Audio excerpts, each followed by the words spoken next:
నమస్తే అని పోసుకుమరి. ఈవీఎంలకు సంబంధించినటువంటి గోళం మళ్ళీ వచ్చింది. ఈ పరకాల ప్రభాకర్ అనేటువంటి ఆయన మళ్ళీ బయటకు వచ్చి ఈయన ఒక ఆర్టికల్ రాశారంట.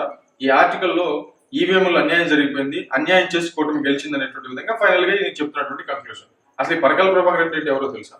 ప్రజారాజ్యాన్ని సర్వనాశనం చేసినటువంటి వ్యక్తుల్లో మొదటి వ్యక్తి. పవన్ కళ్యాణ్ గారు ఒకసారి అయితే కొడతా అని చెప్పారు. ఎందుకనంటే ఆయన ప్రెస్ మీట్ పెట్టినప్పుడు నేను ఉన్నట్టయితే వేరేలాగా ఉండేది అనేటువంటి విధంగా ఒకసారి పవన్ కళ్యాణ్ గారు వార్నింగ్ ఇచ్చింది ఇతనికి. ఇప్పుడు నిర్మలా సీతారామన్ గారికి సంబంధించినటువంటి హస్బెండ్ ఇతను. బట్ ఇంతకు ముందు టీడీపీకి సంబంధించినటువంటి కోవర్ట్గా పనిచేయడం అనేటువంటి వదంతి కూడా ఉంది. ప్రజారాజ్యాన్ని నాశనం చేయడానికి ఇతను కోవర్ట్గా పనిచేయడం అనేటువంటి విధంగా కూడా వదంతి ఉంది.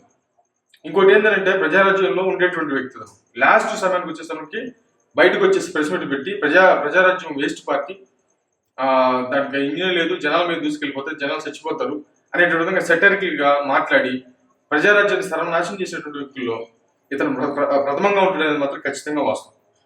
ఇతను ఇదే కాదు, దేనైనా కూడా నాశనం చేయటంలో ప్రధానంగా ఉంటాడు అనేటువంటి వాదన కూడా బలంగా ఉంది. ఇది లెక్క. బట్ అసలు ఇదంతా ఎందుకు చేస్తున్నాడు ఆయన అనేటువంటి విషయం చూస్తే ఇప్పటికిప్పుడు నాకు తెలిసి ఆయన ఏమన్నా రాజకీయంగా ఎదగటానికి అయితే కాదు, లేకపోతే ఇంకొక ఏదన్నా లాభం ఆశించి ఏమైనా చేస్తున్నాడా, లేకపోతే హైప్ తెచ్చుకోవడానికి ఏమైనా చేస్తున్నాడా, దీని వెనక ఏదైనా ఖచ్చితంగా బలమైన కారణం ఉంటుంది అనేది నా అభిప్రాయం. బట్ ఏమైతే ముందు రోజుల్లో తెలియాలి. ఇట్లా మనం అర్థం చేసుకోవాల్సిన విషయం ఏంటంటే వైసీపీ పార్టీకి 2019లో ఎన్ని సీట్లు వచ్చినాయి? 151 సీట్లు వచ్చినాయి. 151 సీట్లు అంటే ఆశ్రమాషి. 164 ఇప్పుడు కూటమికి వచ్చేట 164కి 151కి ఎంత తేడా? ఈ ఒక 9, అవి ఒక 4, మొత్తం ఒక 13 సీట్లు తక్కువగా. అంటే వీళ్ళు ఎక్కువ, కూటమి ఎక్కువ, అది తక్కువ. అంటే ఆశ్రమాషి 150+. మరి 151 సీట్లు ఎక్కడి నుంచి వచ్చాయి? 151 సీట్లు ఎలా వచ్చాయి? 151 సీట్లు ఈవీఎంలు మేనేజ్ చేశారా? రిగ్గింగ్లు చేశారా? ఏం చేశారు? మరి 151 సీట్లు ఏమో నిజాయితీకి వచ్చినట్టు, 164 సీట్లు వస్తేనేమో నిజాయితీ కాదనేటువంటి విధంగా మాట్లాడటం ఎంతవరకు కరెక్ట్? ఇది ఖచ్చితంగా ఏదో కుట్రపూరితంగా విషయం చెప్పేటువంటి ప్రయత్నంలో భాగం అనేది నాకు ఖచ్చితంగా అభిప్రాయం.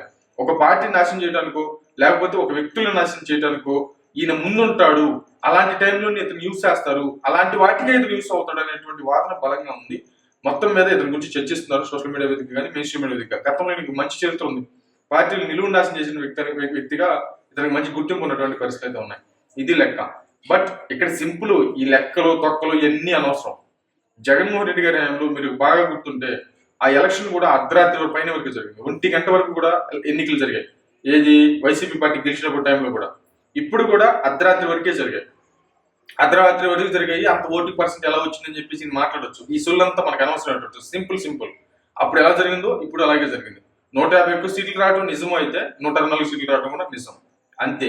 దీన్ని ఏదో గోదత్తులు పెట్టి చూసి ఎవరికి వారు ఆత్మ వంచన చేసుకుంటే కష్టం. ఎందుకంటే తప్పు ఎక్కడ జరిగిందని చెప్పేసి దాన్ని అర్థం చేసుకుని ఆ తప్పు జరగకుండా ఇది తప్పు అయిపోయింది అనేటువంటి విధంగా ప్రజల్లోకి వెళ్తే ప్రజలు ఏదైనా ఆదరిస్తారేమో కానీ ఆ ఈవీఎంలో వెళ్ళి గెలిచేసారనే విధంగా ఉంటే అంటే ప్రజల యొక్క తీర్పుని కూడా అవహేళన చేసినట్టే అవుతుంది. కాబట్టి జనం ఆలోచించినంత పిచ్చోలేం కాదు. మరి 150 సీట్లు నీకు ఎట్ట వచ్చినాయని చెప్పేసి అడుగుతున్నారు సోషల్ మీడియా విధంగా. ఇది వైసీపీ పార్టీకి మైనసే అవుతుంది. ఎందుకంటే వాళ్ళు దాన్ని వాళ్ళకి వాళ్ళు ఆపాదించుకోవద్దు అనేది నా అభిప్రాయం. లేకపోతే ఇది నష్టం అవుతుంది. మరేమో